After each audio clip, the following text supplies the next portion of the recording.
Good evening to the Islandish people tuning into Islandish podcast. I am your lovely host, your girl Yams, your hostess with the mostest, and I am here with episode number 8 of Islandish podcast. Mom, we reach 8 fast, you know. I know. Yes, and I have with me the lovely doctor. Gotta say the doctor first. Dr. Daniqua Williams, and we are here. Darling, how are you? Good. Excited? How are you? Yeah. That is good. Now, this was a chance encounter. I bumped into you while I was out gallivanting on the weekend. I say, oh, you in town? Yeah. And she was available, and I'm happy to have her here. Come here a little bit early. So we are broadcasting right now at 4:30 p.m. We're going to try and get through this as quickly as possible, but as meaningful as possible. Yes. So, with you being a doctor, Dr. Williams, let them know your education in that field, where you went to school, and your journey to become a licensed medical health counselor. Okay, cool. So I started in COB. That's where we met, right? Yes. So I got my associates in law and criminal justice because I thought I wanted to be a forensic psychologist. But that didn't happen, obviously. Right. And then I went on to get my bachelor's in psychology at the University of South Florida. Go Bulls. Do you think? And then, so after I got my bachelor's, then I started working at a methadone clinic as a substance abuse counselor. Okay. And so I found out there that the master's degree in counseling was a terminal degree in this field. Okay. Because I always thought I needed to go and get a doctorate. So I was like, oh, okay, I only got to get a master's and I'm done. Okay, Right. cool. So I went on to Bar University, go Bucks. Been in a lot of schools. I did. I got on one more. Hold on. Okay. I get my master's in counseling. From then, I specialized in clinical mental health counseling. Okay. That was a journey. And then after that, I kind of switched just a little bit. I got my doctorate from Monmouth University in New Jersey, and I got my doctorate in educational leadership. So, yeah, so more so on like the higher education side, where I could work my way up to like VP of student affairs or something like that. So it's all related, but both are my love. So I love working with, I would say, college-aged individuals, but mainly millennials, so to speak. So just that area. So within mental health and then also in higher ed. Okay. So that was a long journey. So how much time have you spent abroad in your education in total, you would say? Child, I have to laugh. that's let's see. Well, I just got my doctorate in 22. So probably, and I ain't good at math. That's why I on this side in psychology education. Got so you. maybe like 8-ish years, probably. Okay. Yeah, around that. Okay, so that's kind of lengthy, but I've known people who've taken a lot longer, so kudos to you for getting the doctorate and Thank getting you. your doctor's degree and being Dr. Williams. I love Thank that you. for you, girl. Thank you. Look at the girl power. Freeport girl says do big things. Yeah. I love it. So tell us more now about your business, which is Free Your Mind Counseling Services. Yes. So tell them a little bit about that and the different services that you offer. Sure. So, Free Your Mind Counseling Services is a virtual private practice. So, the reason why it is designed like that is because, we are an archipelago, right? Yes. So, I wanted to be able to reach persons on all the islands, actually. So, right now, I have clients in Nassau, Grand Bahama, Bimini, Abaco, and Exuma. So that was the whole goal and the whole vision of it, just to make sure that I can be easily accessible. Because I realized that after Dorian and then during COVID, like we didn't really have anywhere to go. Right. So that's why I wanted my practice to be designed in that way. So yeah, totally online, totally accessible. Persons be in their car, in the bathroom, in the room somewhere, wherever they feel comfortable, they're able to get mental health care. Okay, so you handle majority of it through Zoom, or all of it is via Zoom and via online? All of it, yeah. So I do individual counseling, and then I also have a support group that's called Adulting is Ghetto. Adulting is Ghetto. I love it. Very millennial. Okay, so what would it be, or what would the process be for someone to reach out to you submit payment, all of that to become a part of your services and what you offer? Yeah, so I have an online electronic health management system. So everything is all comprised in there. So you will go on my website, which is freeyourmindcounseling.com. You click the button to say request appointment, and then on there you put in your information, and then on my end I receive it. I approve the appointment, and then I send you documents to complete and sign. You could put in your credit card, your mommy card, your daddy card, somebody card will got money on it. You put that in there. Right. And then we have the appointment. So I don't have to worry, or we don't have to worry about you going on the portal to make payments and doing all of that. Everything is done all together. So even a telehealth link will be sent to you. So yeah, everything is all in one.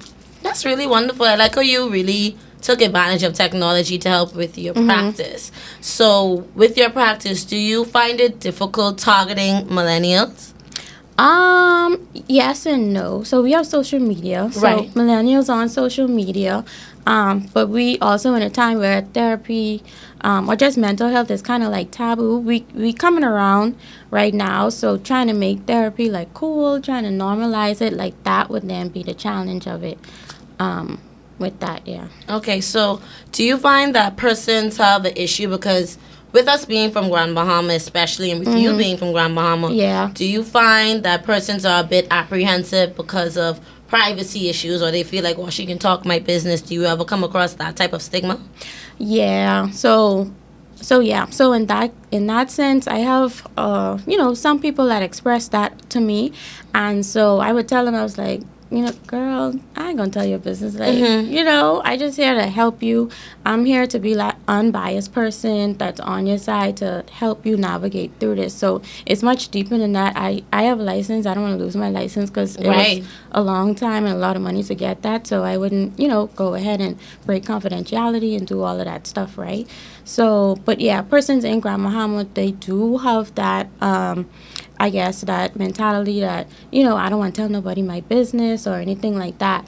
But I think on the flip side, what has helped me too is because I'm from Grand Bahama, some people are kind of familiar with my face, and so Right. then they feel comfortable with coming to talk to me, right? So, yeah, so it's you could see it on both sides. So I just try to, help them feel comfortable enough just to be open and honest with me, because, if I don't know, I can't help you. So Right. please tell me. Yes. Yeah.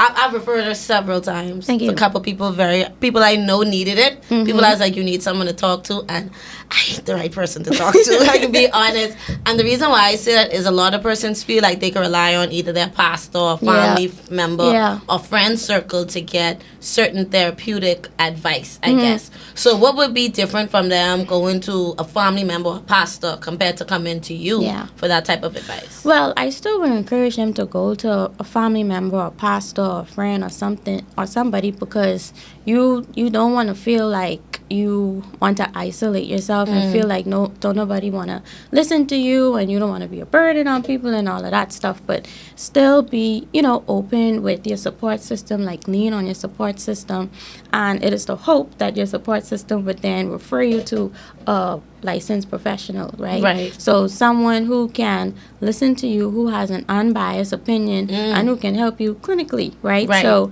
when you go to like your family, your friends, your pastor, and all of that, they're there for you, but they don't know what to do. Right, sometimes, yeah. They don't know what to say sometimes. So it's best to, you can vent to them, but also seek that professional help. Right. So what kind of traumas or issues do you see sometimes coming up often when dealing with millennials, especially Bahamian millennials? So I would say, I don't know if you heard this term, like the quarter life crisis. No? No. Okay. What's that? So basically that's like around a time when you're like 25-ish to like 35-ish, where you questioning yourself, right? You have self-doubt. You don't know what you're doing. You don't know where you want to go. You just don't know.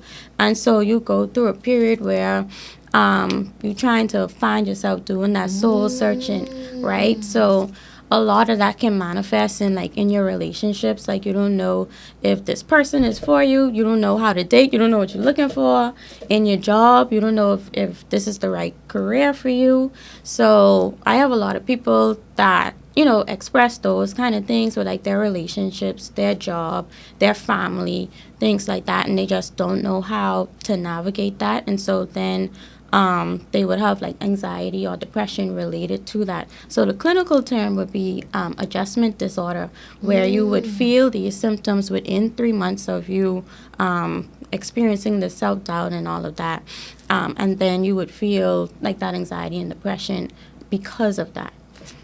Okay, there's a term for it. I never knew what the term for it was, because now that you've explained it, that is a very relatable feeling. I remember having those feelings of, okay, I don't know what I doing. I just feel like I doing the same thing every single day. Yeah. It ain't going nowhere. I depressed. Why even going to this job? I remember having those feelings around that same 25, 27. So, okay. So when persons come to you, what would you usually recommend, or what would be the services they would usually use that you provide? Yeah, so it'll be individual counseling. But my approach is I first and foremost want to build rapport with the client. Some people are more forthcoming with their issues, and they, you know, they share. Yeah, everything. Just throw it on you. Go ahead, you know. Right. But sometimes people want to feel comfortable with you, and so I would more so focus on that first, and then through those conversations, then we would dig a little bit deeper to see like where the root cause is, and then let's deal with that first, and then we could deal with all the surface level stuff. Right. Okay, wonderful. That sounds very progressive, to be honest, giving them that time to get comfortable with the process first, and then when you realize what the issues are, make steps towards fixing them. Yeah. Okay, so for example, with a lot of the things and issues, especially with millennials and technology and things like that, do you see that being a major issue or a major part of why a lot of people have that quarter life crisis? Right. Yeah, because, you know, people go on social media, and social media is people's highlights, right? And so you're looking at someone else's highlights, and then you're looking at your life, and you comparing your life to someone else's highlights, right? And so then you feel as though like you're not, I guess, far enough or as far that you wanted to be or expected yourself to be at this time, and so you feel like you ain't doing nothing. You know, you feel like you just I just chilling, right? You know, and so because you are comparing yourself to other people, then you start feeling that self-doubt and that depression and all of that. Okay, so I can jump backwards. Are you primarily based in Florida, or where are you primarily based in terms of, because I think you're visiting right now? Yes, I'm visiting. So I live in Dallas, Texas. Hey! Okay. I live in Dallas, Texas. So yeah, and that's another reason why I wanted to make sure I started out via telehealth, because when I started, it was COVID. I don't know if I started out like in the beginning part of COVID. I think I remember that in May. When you made the flyers and you really started pushing it and stuff. Okay, yeah. So I started out in COVID, so we had to be virtual anyhow. Right. But it was never my thought to be in person because of us being on a small family island, right? And so just thinking about when one client walks out of the office and then the next client might be a little bit early, and like that overlap, and you know how people go. Yeah, I don't want no one I know see me. Yeah, coming there in a different wig. I do that. Yeah, right. So yeah. With it being virtual, you avoid that problem and that issue. Okay, that's actually really smart. That's really a good way to adjust it to try and cover. I shouldn't even say cover, but let's dig into that a little bit more. Why do you feel that, and I don't even know how to ask this question, but I need to ask it. Yeah. It's almost like when you go on social media or you look at the things and the way people are talking now, you would feel like there isn't a lot of stigma associated with going to therapy and seeking help. But is there even still that stigma? Yeah, because you have to confront yourself, right? Therapy is not it's not a fun thing to do. You know, you still have to, you know, be open and honest with yourself, and you have to confront like you, because it's easier for you to point the finger at other people and say, well, this person ain't communicating with me, and this person ain't doing this and ain't doing that. But then, like, therapy. what is your role in these situations, right? And so that's hard to do. Like, sometimes I don't want to meet my therapist. I'd be like, maybe I need to reschedule, but it'd be too late and I don't want to get charged. Right. So I'm like, okay, fine, I guess I'll go. But it's not a fun thing to do. It's a necessary thing to do. I think it should definitely be a part of person's self-care. Right. But yeah, but that's why. I mean, it online they make it seem like it's cool and all of that. Right. And it can be when you get to the other side, when you actually put that work in. But as you are putting the work in, like, it's not fun work to do. Right. But it's very rewardable on the other side of it. Wonderful, wonderful. So we're going to take a quick commercial break, and then we come back. We're going to continue this great conversation with Dr. Williams about mental health for millennials. Hi, everybody. I'm Jason. And I'm Cheryl. Join us here on Superior Talk Bahamas YouTube channel every Tuesday at 6 for Let's Talk, Where we talk about issues that matter to you. We try to come up with workable, practical solutions so we have more action and less talk. See you on Tuesday.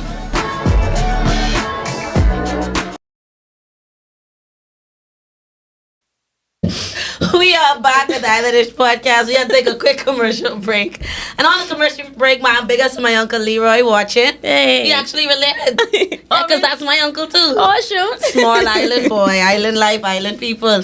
But getting back to the conversation, and I love the way it's going, because even here in Grand Bahama, and the fact that you're offering something that's virtual and you could offer it from being in Texas, and you're able to provide a service that, in my opinion, is definitely heavily needed here in our community. But with that being said, what are your views on mental health and therapy and psychology in general here in the Bahamas? We are working. We're doing the work. So I want to big up the Bahamas Psychological Association. So we do a lot of work, a lot of webinars, just trying to get, you know, the message out that if you need help, here is help, right? Because, I mean, to me, I don't see, I guess, mental health services like advertised heavily around here. You kind of have to like either like be in the know or know somebody or something like that to know like where to go, you know. So I mean, more work is to be done, but there is work that is being done. So I don't want to say that ain't nothing going on. Right. Something happening.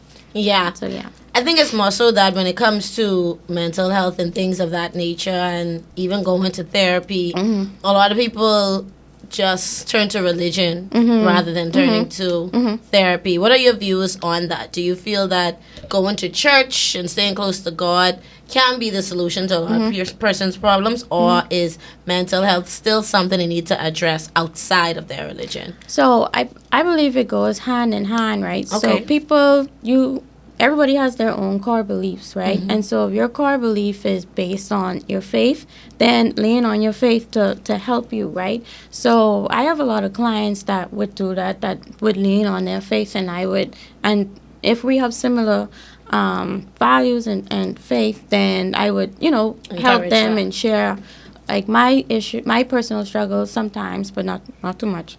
But just, you know, just to help them out, right? But it goes hand in hand. So you don't want to say, well, just shut out your faith and only focus on your mental health, because maybe a part of that is doing some work to where you understand what is going on, and you understand like the parts that you can control and the parts that you can't control. So then the parts that you can't control, you do the work on that. But the parts that you can't control, then you lean on your faith and you say, well, you know, God or higher power, I give this all to you, right? Right. And so then with you doing that and believing that, then it'll help your mental health, because then you're going to focus on the things that you actually can control. Right.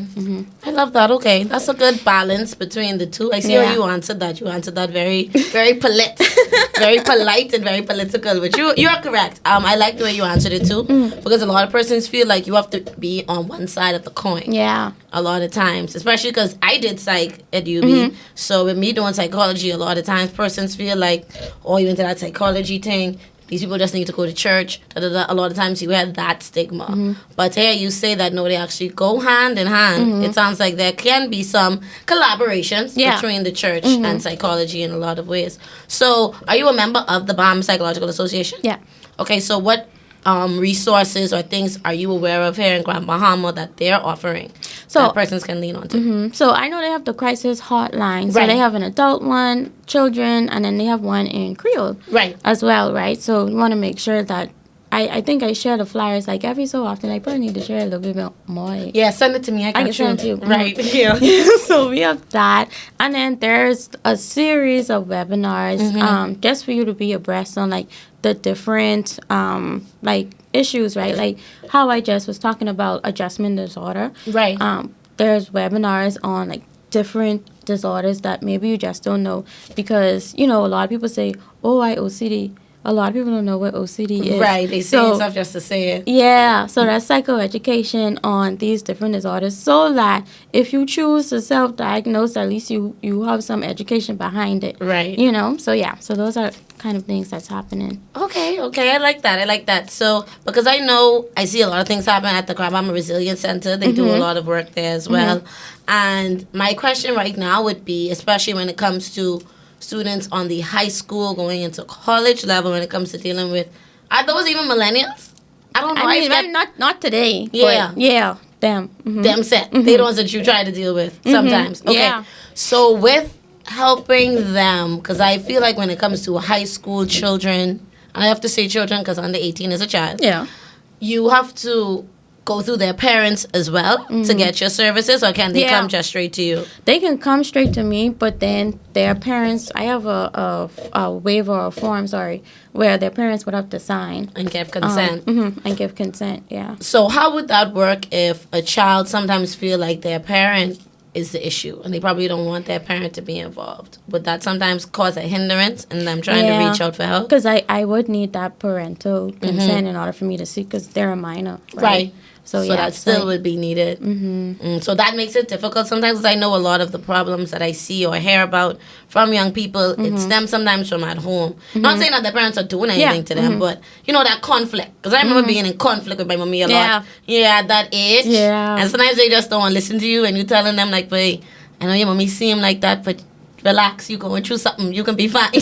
So how do you overcome that in some cases, if you could give an example without sharing anybody's information? So even in those instances, like where the parent is not cooperative, then I can't see the minor, right? And so in some instances where the parent is slightly cooperative, meaning they sign the form, they put their card down, and be like, okay, you could go and see the therapist, you do you, right? It's kind of difficult, because when the child is doing work in therapy and they feel empowered and they want to address these issues with their parents, sometimes they get backfired, right? Right. And so in those instances, I would allow the parent to then join some of our therapy sessions, to where if it's a difficult conversation that the child want to have with their parent, then at least they know that they have me as a support, as a mediator, and then to kind of like guide the conversation, right? So if the parent doesn't necessarily understand what the child has to say, I already been talking to this child, so I know what they mean. So then I'll be able to share in a different way what they meant, and so hopefully the parent would then understand in that way. So, it's ways to work around it. But the parent have to be a little bit cooperative to start, and willing to have the conversation. Yeah. Okay, that's good. I feel like that's a good thing too, especially when you're dealing with parents and children who are like far in terms of age gaps. Yeah. That is really necessary in terms of the way they did things and the way things are done now. It sometimes creates a gap between kids. So let's move on to another conversation when it comes to relationships. I'm assuming, but do you get a lot of persons who come to you for a relationship or to Yeah. talk about their relationships, Yeah. whether it's marriage or otherwise. Talk about how those sessions usually go or what they usually look like. Yeah, so for those sessions, and I try to be as general as possible, but for those sessions, it's mostly communication issues within the relationship, right? Right. Or it'll be where they starting to grow apart. So then it'll be one person in the relationship seeking help, like, oh, let me go to therapy and let me work on me. But then it's kind of like that same with the parent and child, the partner, they they don't see a problem within the relationship, or they don't believe in therapy. So we over here doing the work, All and then this work. you coming back to your partner to, like, try these like techniques and all of this, but it sometimes it don't work, Right. So it's more so like communication, really within the relationship, growing out of the relationship. Should we continue? Do I, like, who am I as an individual? Is my full identity just me being this person's partner? Like things like that. So we work through those kind of issues. Okay. I kind of like that. That's really good and productive. So my other question would be, are you finding that it's more women than men that come to you? Or Yeah.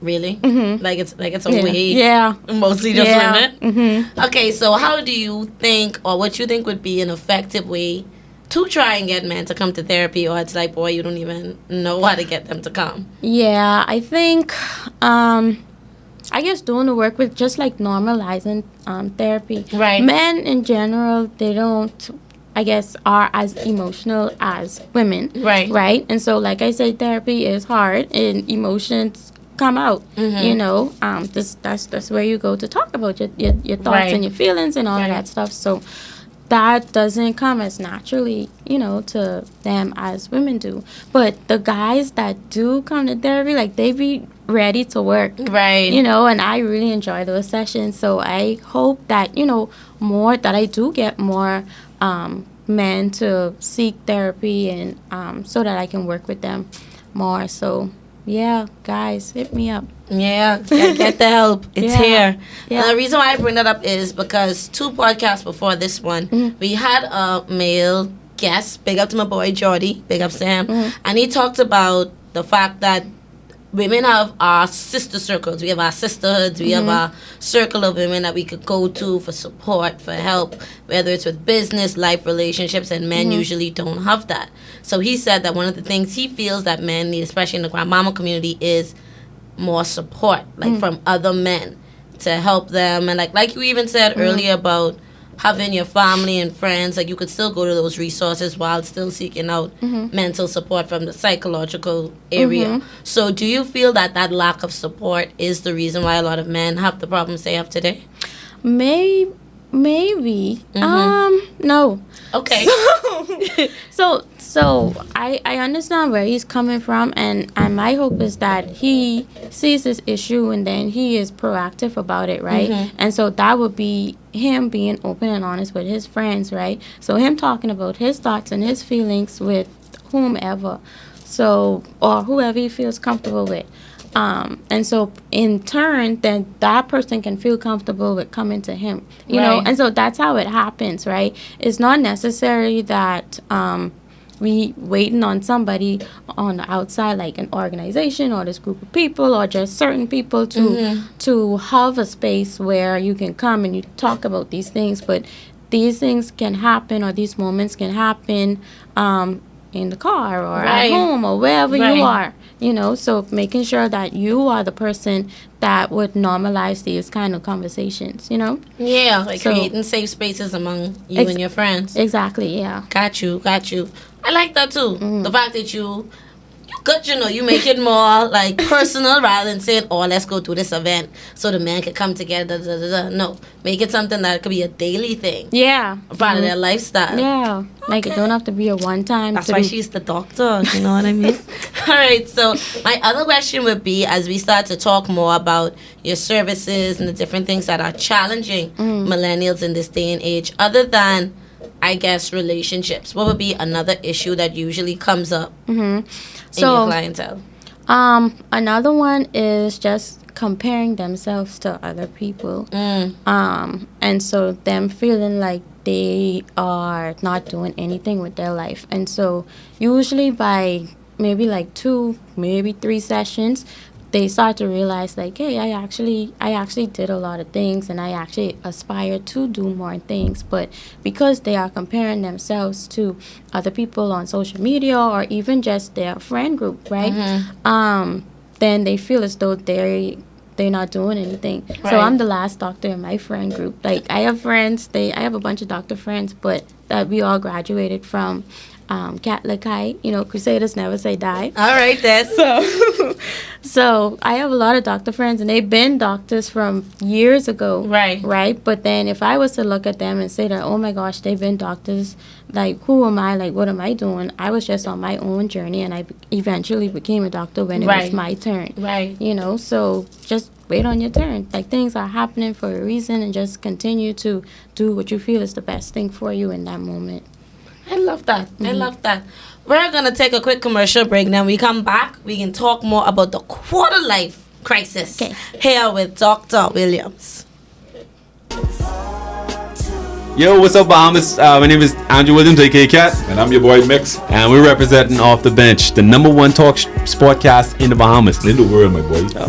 My bad partner. So Yeah. we cover anything sports throughout the Bahamas. We cover our Bahamian athletes wherever they are, and they're making waves in sports. We cover them. Hey, just tune in to us every Wednesday here on Superior Talk at 6 o'clock p.m. Sharp. The #1 talk show In the world. in the world. Craig.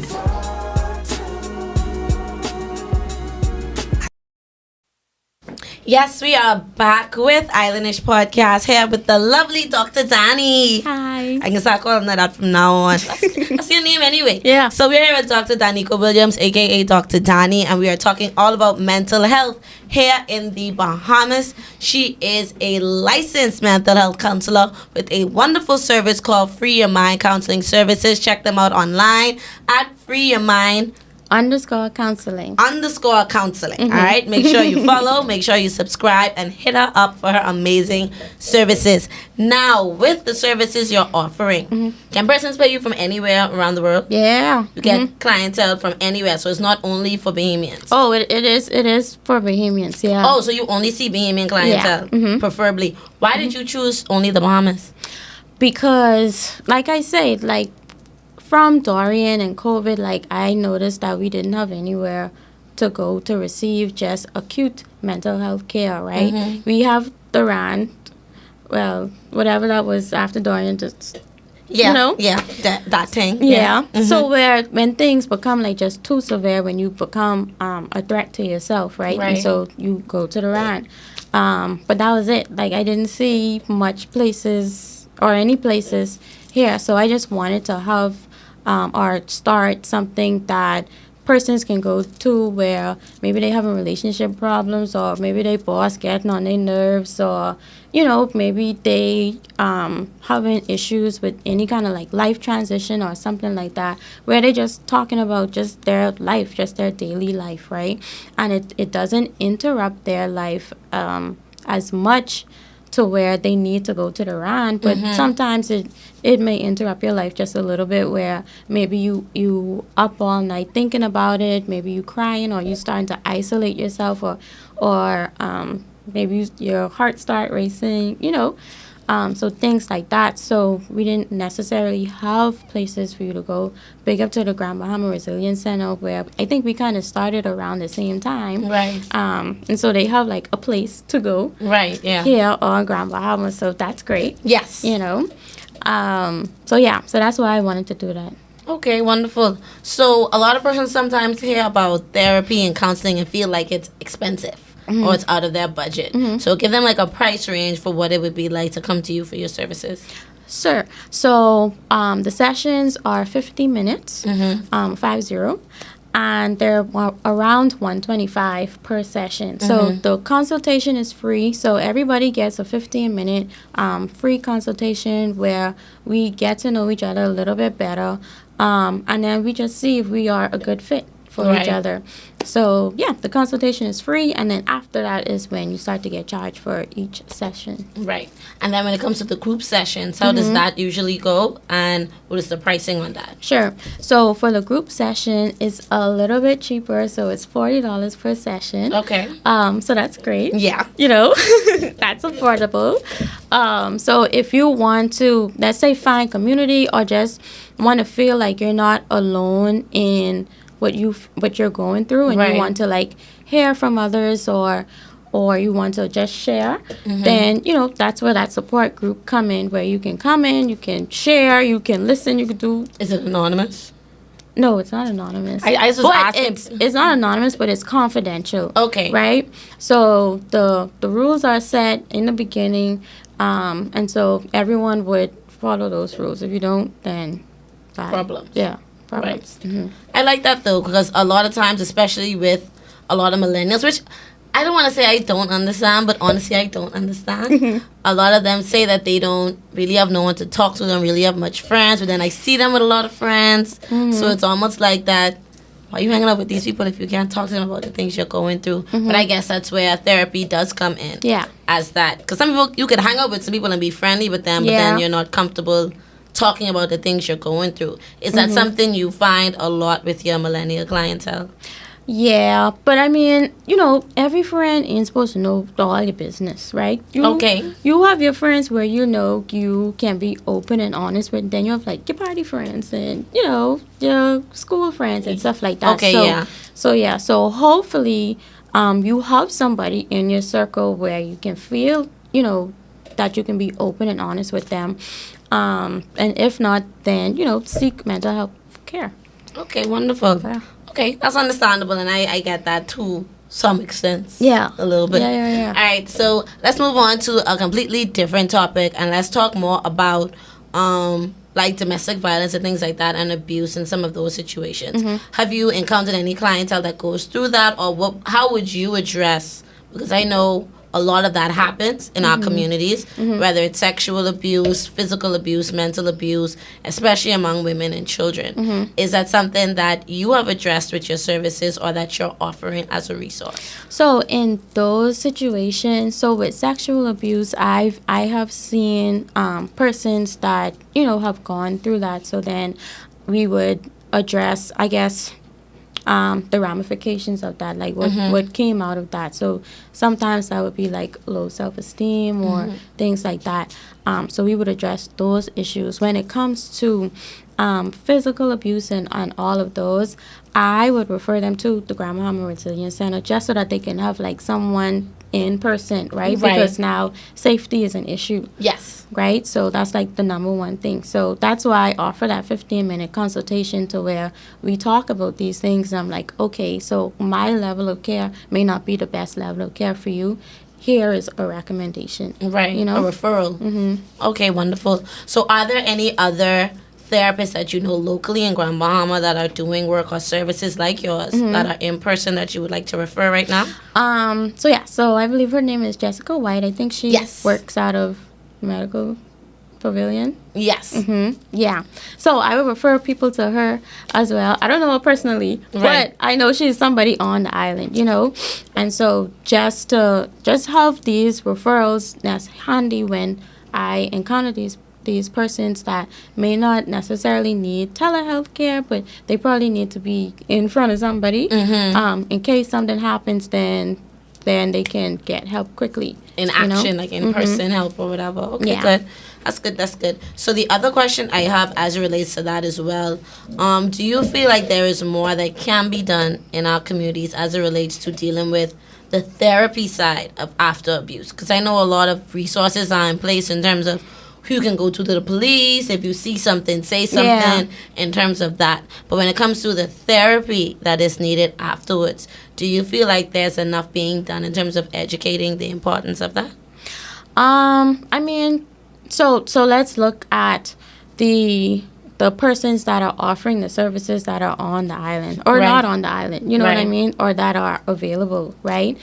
Do the police know these people that they can refer? Right. You know what I mean? Yeah. So So making sure that these services know like where to refer persons to. Maybe the police, I don't know if they do, but if they don't, to get like that mental health first aid training, to where, you know, you can be a liaison between you and this licensed mental health professional. Right. So let's talk about that. We probably need more services on the island to help. Because I don't want to, just like how you don't want to assume, but I kind of could assume, but then don't want to. I feel like a lot of times, especially after something, like you mentioned the police, something criminal, like a child being abused, a woman being abused, and it has to get reported, rape kits, all those things are done. A lot of times it ends up getting referred to a pastor or a youth minister or someone in the church rather than a licensed professional. Now, no offense, y'all don't come for me, but I really feel that sometimes it is necessary for a professional in terms of how you are licensed. You went to school for this. It's almost the same thing like when someone gets raped, you take them to an actual doctor to deal with the physical side of it. So now we're dealing with the mental side of it. It's better, in my opinion, for you to go to someone who is licensed and trained to handle that type of therapy. Do you agree? Yes, I agree. Why and how so? And so, at the very least, to get that mental health first aid training to where you can stand in the gap, right? But not feel as though you are treating this person and helping them out, right? So like we talked about earlier with therapy and your faith. Right? So there's room for both. You know, so let's say if your pastor or whoever in the church have that mental health first aid training, so they could be there standing in the gap, sitting with you, knowing not to say too much, right? Sometimes people just don't know what to say. Right. So knowing not to say too much, but knowing that they are there as a body for you to lean on, because humans crave that human interaction, right? That connection. So being there with them in that moment, and then also kind of like walking them over to a licensed professional. Right. So there's room for both. It's just that I guess it stops at the pastor. In our culture, that's where it is. So in terms of the help and the assistance, because a lot of times, especially because earlier you were using certain terminology like quarter life crisis, like it's certain terminology and things that you're aware of to pick up on. You'd be able to see if a rape victim has PTSD from the situation, if they're traumatized, if this is behavior they may mimic on someone else in the future. You'd be able to pick up on certain things like that sometimes someone who isn't trained cannot pick up on. So that's the reason why I brought it up, and I want it to be something that we actually discuss and make apparent. So even when it comes to guidance counselors and things in the school, sometimes that's why they are so important to actually be there, because children say things sometimes, but someone who's licensed can pick up on when someone's talking and be like, hold on, you say that a little too, you know, I need to pull you into the office, we need to talk, I need to call your parents, XYZ. So in those scenarios, do you feel that enough training is available here in the Bahamas to help get persons to that level of where you are? No.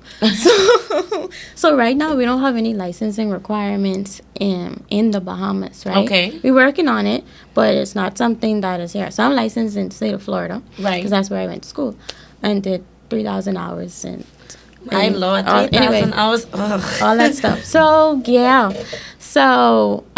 we don't have any licensing requirements, but like persons like the guidance counselors, and then other mental health professionals on the island, hopefully they would have gotten at least a master's in counseling, psychology, social work, things like that.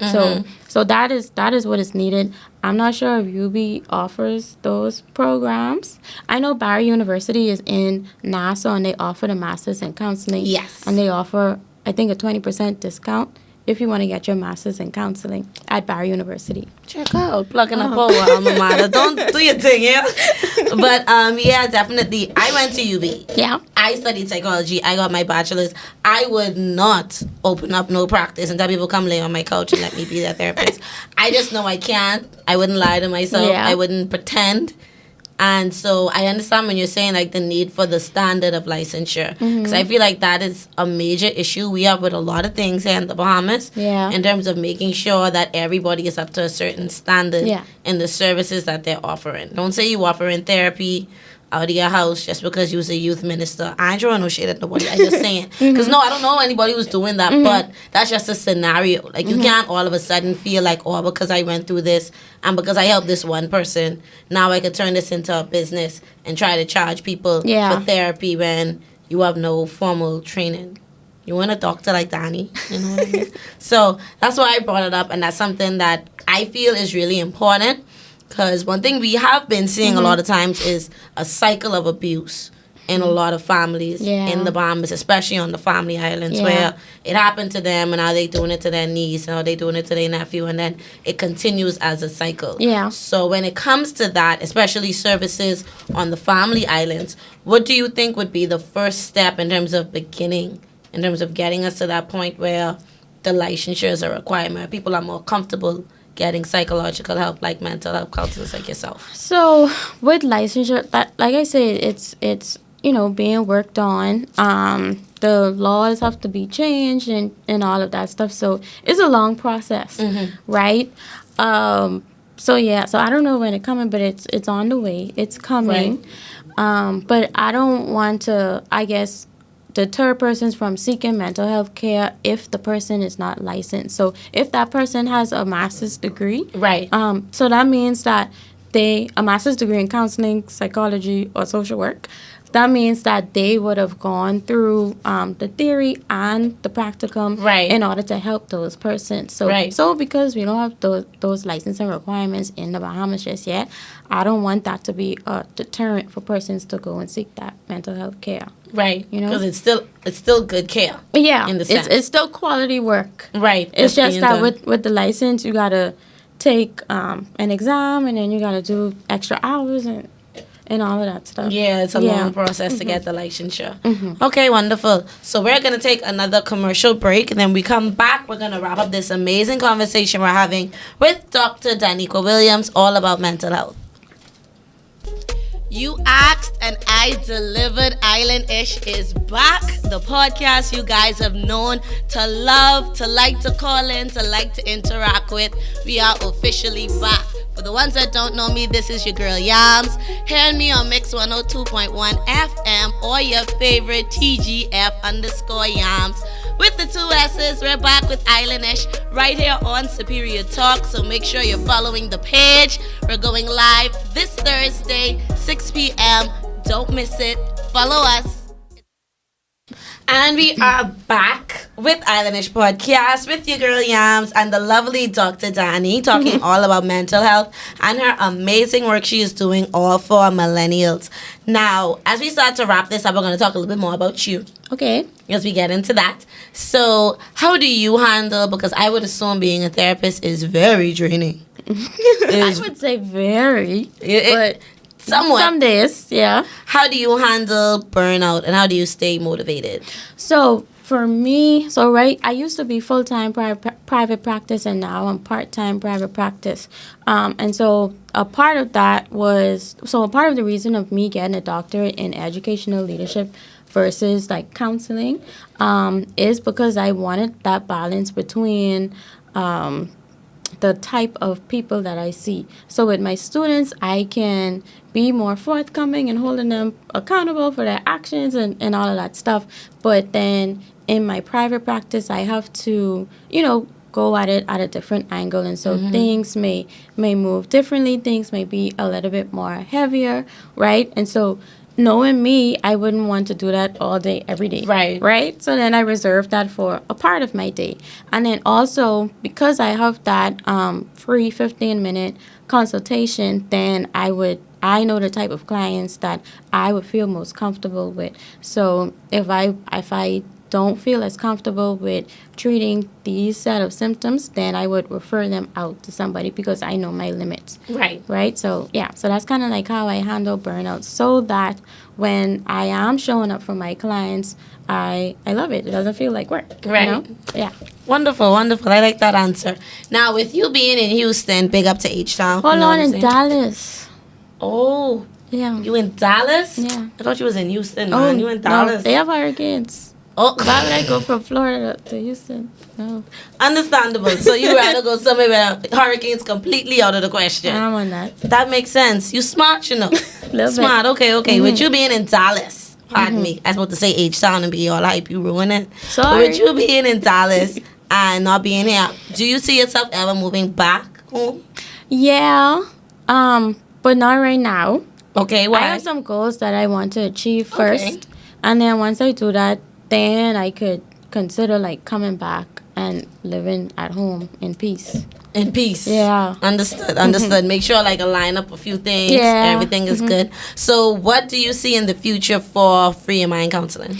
So hopefully in the future I can move into being a group practice. Okay. I know a few up and coming counselors who are in grad school or who have just graduated that I feel like they would be amazing counselors, right? And so wanting them to be a part of my practice and for persons to have access to them as well, that's what I want to do. So just moving into a group practice where I have several clinicians working for Free Your Mind Counseling Services so that we can offer more times of availability because right now I am only available Monday through Thursday from 6 to 10 p.m. Okay. So having more clinicians that can offer a wide range of availability. Right. So handle more clientele and also more variety. Okay, wonderful. So do you do any, because you know you used to go to UB. Yeah. Well, COB, I graduated from COB. I didn't graduate from UB. See, I like when people just try to get technical like this. I used to go to COB, but I was part of the first graduating class of UB. You see? So they turn into UB like that June, July, and I walked that December. So, yeah. So I barely miss it, but everything cool. You was part of Cobb Life. Yes. Bingo. So do you see yourself doing any collaborations with the psych department there? Or have you done anything with them in the past? No, I haven't, and I have reached out to them. So I'm waiting on a response. So if anybody from UB is listening, Yeah, man, we could do something. You call be me not. back. Yeah, man. You know Miss T still there. She is? Yes, Mr. and Chris is still there holding it down at the UB North, holding Okay. it strong. We did something earlier this year. So, yeah, man, we definitely could do something, Yeah. collaborate on something, especially for this younger generation, because I really like how we open up the show, and I want us to end on that note, talking about that quarterly crisis, because I feel like a lot of persons are going through that. That's why a lot of persons, especially that 25 to 30 age bracket, they can't hold down a job. They work in one place and they work in somewhere else. They start a business, stop it, start a new business, and they just all over the place. Just throwing things against the wall to see what stick. Yeah. Is that a part of that, or am I overdiagnosing? It is a part of that. And so for that, just slowing down a little bit and just seeing what it is that you really want to do. And sometimes the things that you really want to do is going to take some work. Right? It's not going to be, somebody call you or you apply and then this is like my dream job. Yeah. It don't work like it's that going to take a sometimes. little bit of work. So being open and willing to do that. Willing to do the work Yeah. and put it in. Excellent. So I'm going to let you wrap this up. Let them know where they can reach out to you. Let them know your website again, contacts, anything that you would like to share. Sure. So you can reach me at freeyourmindcounseling.com. I am on Instagram at freeyourmind_counseling or on Facebook, Free Your Mind Counseling Services. You can WhatsApp me at 814-8333. And yeah. I love that. Donnie, this has been an amazing conversation. Thank you so much for popping in. And this is what I do. If I bump into you in public and be like, hey, you free on Thursday? I want you to come to the podcast. And this is how it happens. Yeah. So if anybody would like to come on and be a guest, y'all know how to reach out to us. Visit Islandish 242. Donnie can definitely start sending me more of her flyers. So you guys will definitely be seeing more of her services shared on the Islandish platform. Make sure you're subscribing to Superior Talk on YouTube. So hit the notification, hit the subscribe, hit the like button, and share this episode with a family member or a friend. Take a 5-minute break because immediately after this at 6 o'clock, we have another episode coming up, and you don't want to miss that. Catch y'all later. Peace out.